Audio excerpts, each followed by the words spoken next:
Rodante Marcoleta. Senator Rodante Marcoleta is recognized.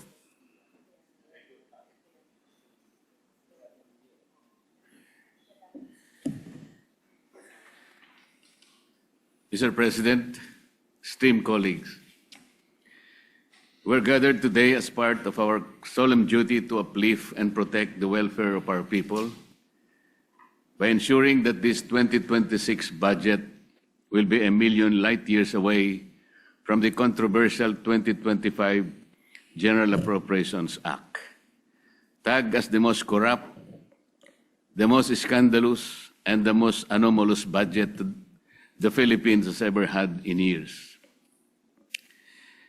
Mr. President, my no vote is anchored on concrete audit findings, fiscal patterns, and policy distortions surrounding various financial assistance programs or ayudas. I may not be part of the bicameral conference committee, but I have faithfully participated in scrutinizing critical aspects of this budget. From the committee hearings, sinamahan natin ang napakasipag nating chairman of the Finance Committee, Senator Sherwin Gatchalian, hanggang sa isa lang na dito sa plenaryo ang committee report. Let me be clear at the outset, Mr. President, I voted in favor of the Senate committee report. I supported our Senate version because it reflected hours of rigorous scrutiny during committee hearings and plenary debates, where we collectively tried to correct the mistakes of the past, particularly those that plagued the 2025 budget and the corrupt and rotten system that gave birth to and proceeded from it. However, come the bicameral conference committee deliberations, tila bumalik sa dating forma ang mga alokasyon na maingat nating binantayan. I commend the move of both houses in acceding to the call of the people to have a transparent and open bicameral conference, and in giving the largest allocations to education, health, and agriculture as mandated by our Constitution. Yet, despite these praiseworthy actions, it seems that we have let our guards down in deterring provisions prone to abuse and political patronage. Mr. President, I am not against helping the poor. I have always fought for them. The state has the constitutional duty to assist vulnerable sectors in pursuit of social justice. But after decades of pouring billions into short-term assistance, we cannot deny that the current system of socio-economic interventions is not lifting out our people from poverty.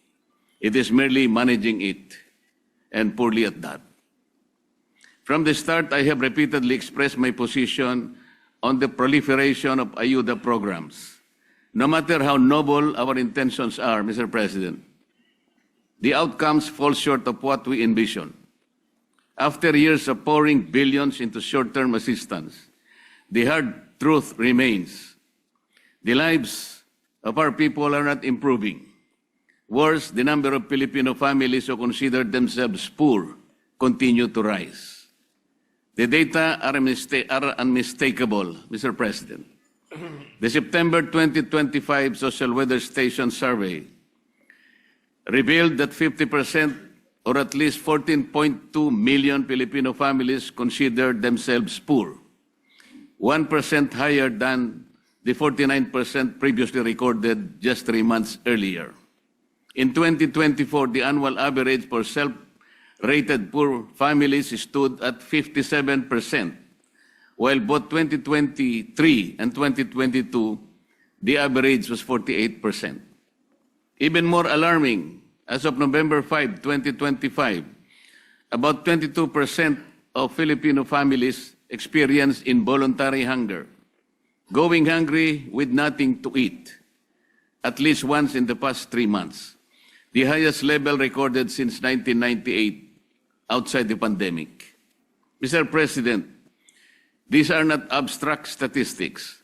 These are lived realities. And they beg the question, if ayuda is working, Why are more Filipinos continue to be hungry and poor today?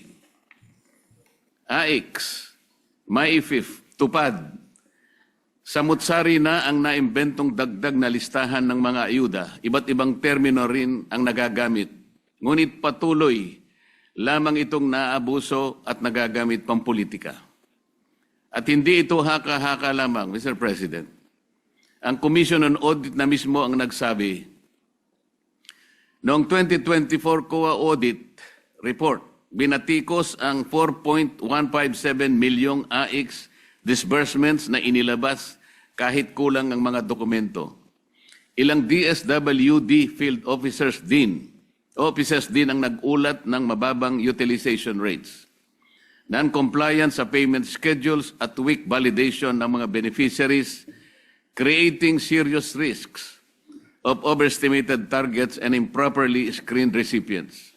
COA further reported a duplication between AIX and ACAP, allowing multiple availments by the same beneficiaries, assistance granted to above minimum wage earners and college students, repeated assistance within short periods from different offices, and the non-implementation of 168 out of 288 prior audit recommendations. Yet here we are again. The Bicameral Conference Committee has finished off with the greater budget for the ayuda programs, including an additional 4.8 billion for AIX, bringing the total to 63.9 billion. A total of 22.44 billion for TUPAD, after the Senate has deliberately reduced it to 13.08 billion, or third reading from the House proposal of 21.03 billion. The revival of MAIFIF at 56.6 billion, despite the Senate's earlier attempt to shift to zero balance billing to curb politically mediated medical assistance and push genuine universal healthcare reform. And the insertion of 10 billion for the presidential assistance to farmers and fisherfolk, despite its deliberate removal under the Senate committee report. These four ayuda reforms or programs alone, now totaling 147.9 billion, are just among the many other discretionary assistance programs. The same pattern emerges in the restoration of unprogrammed appropriations.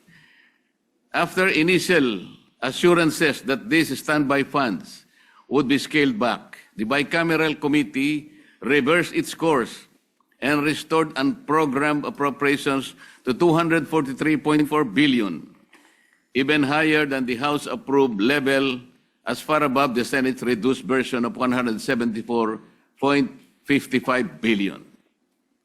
This is recklessness. Mr. President, when we place massive increases in ayuda and standby funds side by side, a troubling picture emerges. We are expanding both the soft channels of political patronage and the fiscal backdoors that allow them to be financed, all while claiming to pursue reform and discipline. This is impunity. Mr. President, other countries show us that assistance can be productive and empowering. Vietnam, for example, focuses on livelihood-enabling support, such as boats and fuel subsidies for fisherfolk, rather than endless cash handouts that foster dependency. Yet in this bicameral report, we doubled down on unprogrammed funds and lump sum assistance instead of redirecting resources toward long-term solutions for food security, jobs, education, and healthcare systems. The Philippines can take it a notch higher by enhancing the implementation of our electricity lifeline rate. Senate Bill number 63, one of my priority bills, Mr. President, aims to exempt all households consuming 200 kilowatt hours of electricity or less. A median of about 1,750 pesos for 5.5 households will only cost the government an estimated 115 billion pesos per year. This provides for a more transparent and targeted assistance for qualified individuals. It should be pointed out that under the 2025 GAA alone, Mr. President, 194 billion worth of ayuda was set up for the beneficiaries of PORPIS, MAIP, AIX, TUPAD, and AKAP. Senate Bill 63 can lead the way for the re-evaluation of these programs in the future and hopes for lesser reliance on these unviable interventions. After deliberate consideration of this submitted bicameral conference committee report on the disagreeing provisions on House Bill 458, it is with heavy heart that I cast my no vote, Mr. President. I hope that my good friend Senator Sherwin Gatchalian will find it in the goodness of his heart the reasons why I am objecting to this bicameral conference report. Masakit ang loob ko na mag-object dahil kasama niyo akong nagumpisa at nagsimula sa pagbusisi nitong 2026 budget. But I stand my ground for the conviction against the chance of possible abuses of the budget. Despite all the protective measures instilled in this budget, there is the ever-present danger of loopholes in the wordings that may be exploited. An uncomfortable reminder that safeguards on the paper do not always prevent abuse in practice. Matuto na tayo sa mga multo ng kahapon. Huwag na nating bigyan ng pagkakataon na maulit ang mga anomalyang hanggang ngayon ay hindi pa napapanagutan at nagdulot ng puot sa ating mga puso. Maraming salamat, Mr. President. Joel, the leader. Thank you very much, Mr. President. Mr. President, I'd like to recognize next to deliver explanation of vote, no other than Senator Risa Ontiveros, Mr. President. Senator Risa Ontiveros is recognized. Salamat po, Mr. President. Mr. President, bago Padilla And is recognized. Camarines Norte. Maraming salamat po, Ginoong Pangulo at sa ating pinunong mayorya. Assalamualaikum warahmatullahi wabarakatuh.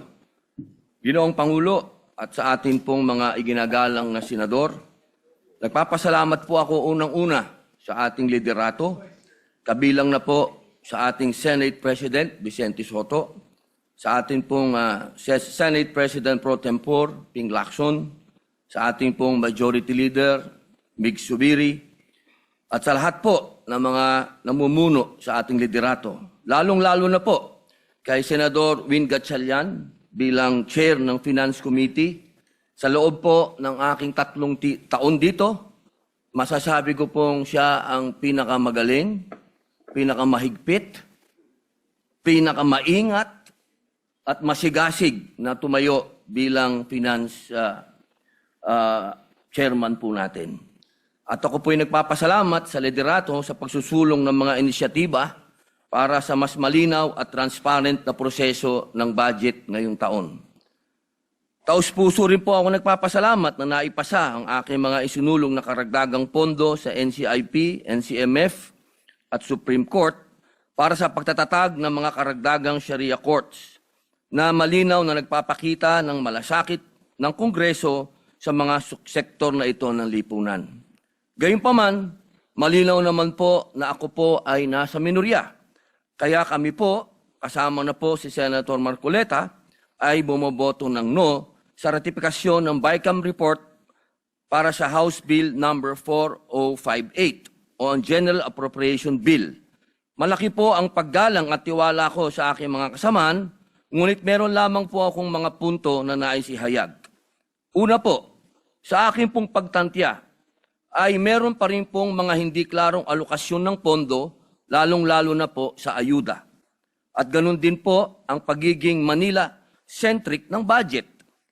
Ngayon po, ang Mindanao ay nakakakuha lamang po ng 15% sa buong budget.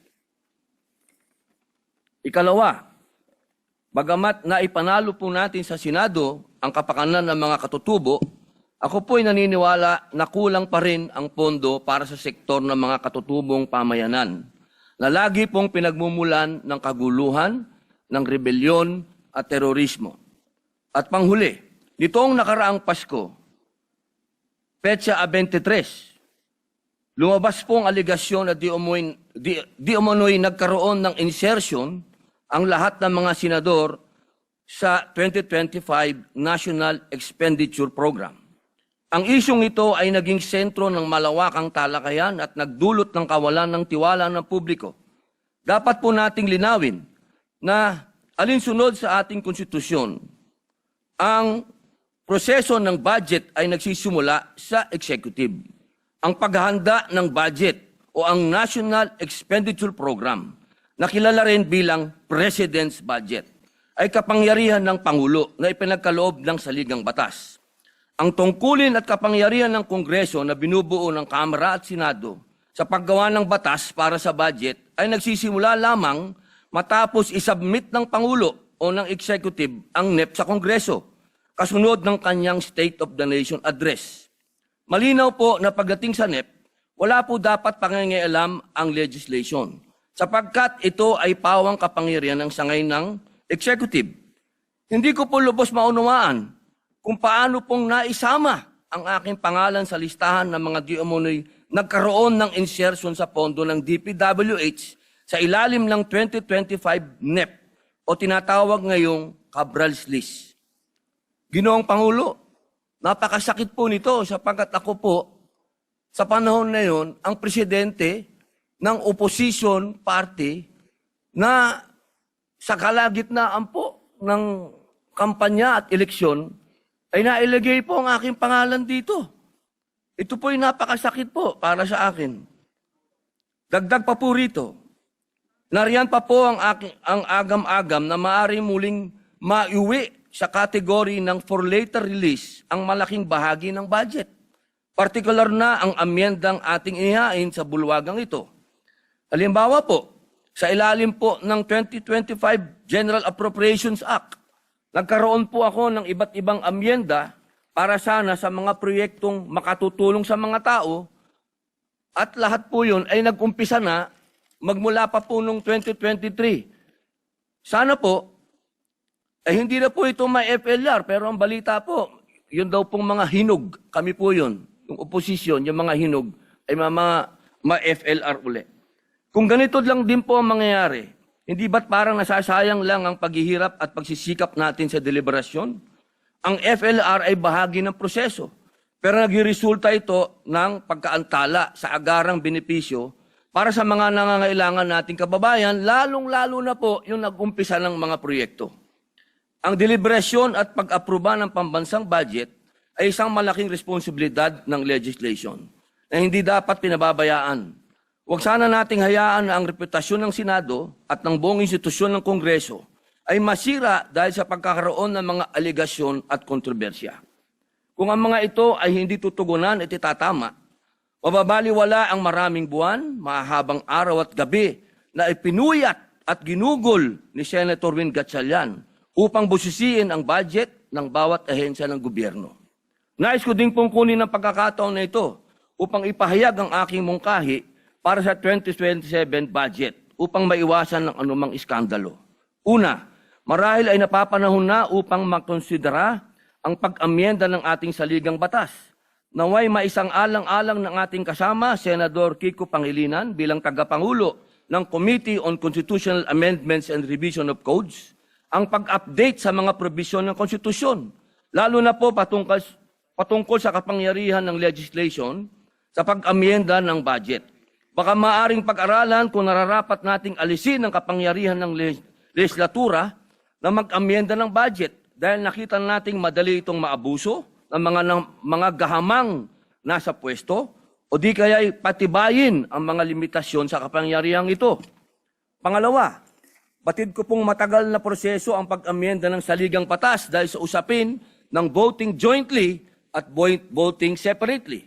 Kaya muli, isinusulong ko ang aking panukalang batas, ang Senate Bill 1299 o Mahiya Naman Kayo Act na naglalayong ganap ng alisin sa ekwasyon ang panghihimasok ng mga mambabatas sa pagtukoy, pagpopondo at pagpapatupad ng mga proyekto. Dahil po sa mga nabanggit na kadahilanan, ako po ay bumoto ng no sa House Bill number 4058. Hindi po ibig sabihin na baliwala lahat ang hirap ni Senator Gatchalian. Ako po'y saludo sa kanya. Ngunit, kailangan pong ibigay ko ang boto na ito para sa taong bayan. Maraming salamat po. Majority Leader. Thank you very much, Mr. President. Mr. President, may I be recognized as well to just give a short explanation of my vote? Yes, you may do so. Thank you, Mr. President. Unang-una, Mr. President, ako'y bumoboto ng oo, dito sa ating panukala na national budget dahil ako'y naniniwala sa ginawang mga tamang hakbang ng ating chairperson ng Committee on Finance. Hindi naman po